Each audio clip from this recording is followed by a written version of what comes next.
அஸ்ஸலாமு அலைக்கும். உமர் ரலியல்லாஹு அன்ஹு அவர்கள் அறிவிக்கிறார்கள், நிச்சயமாக செயல்கள் அனைத்தும் எண்ணங்களை பொறுத்ததே. ஒவ்வொரு மனிதருக்கும் அவர் எண்ணியது உண்டு. அல்லாவிடமும் அவனது தூதரிடமும் ஒருவனின் ஹிஜ்ரத் நாடு தொடுத்தல் ஆகிவிட்டால் அவனது ஹிஜ்ரத் அல்லாவிற்காகவும் அவனது தூதருக்காகவுமே ஆகிவிடும்.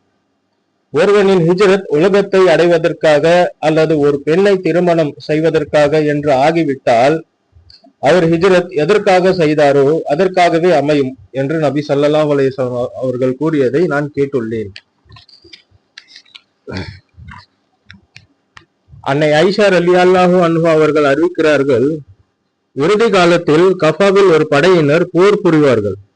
பூமியில் பைத்தா என்ற மக்கா மதீனாவிற்கு இடையே உள்ள இடத்தில் அவர்கள் இருக்கும்போது அவர்களில் முதன்மையானவரையும் அவர்களில் இறுதியானவரையும் என அனைவரையும் பூமிக்குள் இழுக்கப்படுவார்கள் என்று நபி ஸல்லல்லாஹு அலைஹி வஸல்லம் கூறினார்கள். இறை தூதர் அவர்களில் முதன்மையானவரையும் அவர்களில் இறுதியானவரும் எப்படி பூமிக்குள் இழுக்கப்படுவார்கள்?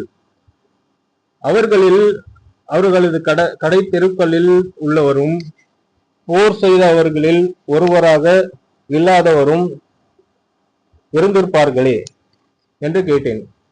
அவர்களில் முதன்மையானவரும் அவர்களில் இறுதியானவரும் என அனைவரும் பூமிக்குள் இழுக்கப்படுவார்கள். பின்பு அவர்களின் எண்ணங்களின்படியே அவர்கள் எழுப்பப்படுவார்கள் என்று நபி ஸல்லல்லாஹு அலைஹி வஸல்லம் அவர்கள் கூறினார்கள்.